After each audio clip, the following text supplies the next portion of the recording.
スタビレーのソケットアダプター410、四分1のメスと1分の1のオスを持った変換ソケットです。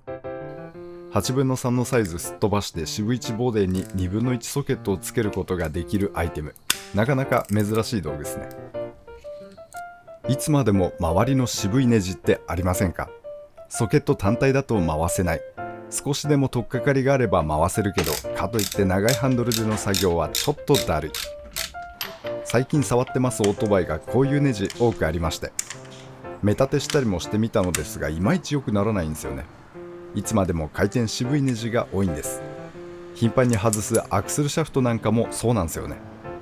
使うソケットは大きなサイズで、ドライブは2分の1。作業を楽にしたくて2分の1のスタッピ買おうか悩んでいたのですが、トルクかけるための2分の1でスタッピ買うのはなと、どうにも踏ん切りつかずにおりました。3部のラチェットに変換つけて使ってましたが、そんな時にこのスタビレの410を見つけたんです。よくよく考えてみると、そこまでメリットはない道具。3部の変換との差がそんなにないんですけど、とにかく面白く感じまして、すぐに注文していました。作りは良いです。スタビレのソケットってとても綺麗なものと、手抜きなのかしらと思うほどにぐずったやつが存在しますが、手元に来たこの変換は綺麗なタイプでした。独特な表面です。梨地の分類なんでしょうけど、つるっとしているスタビレの梨地。賛否分かれる仕上げですが、個人的にはかっこいいと思っています。メス側は1点穴の開いたタイプ。しかしそれ以外の3面にはディンプルが設けてありますので、どの向きで入れてもロックはされます。オス側は普通です。早回しにしか使わないのでタイトであることは求めませんし、ソケット抜き差ししやすい適度な硬さで使い勝手はいいですね。オス側もメス側も一般的な作りです。ディンプルの高さもこれ一般的で、相性で悩んだことはありません。ただソケット交換が楽になりますので、変換ソケットを使うときはプッシュリリース機能付きとの組み合わせが使いやすいですね。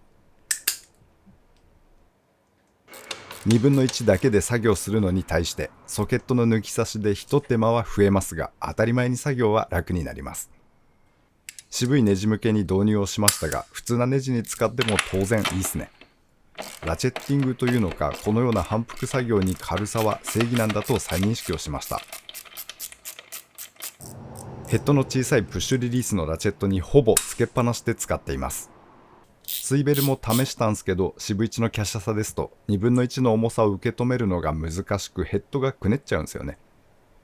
首が動かないスタンダードなラチェットと相性がよく感じています。しかしこの道具、先にも少し触れましたが、冷静に考えてみますと3分のラチェットに変換つけるのとそんなに変わらないんですよね。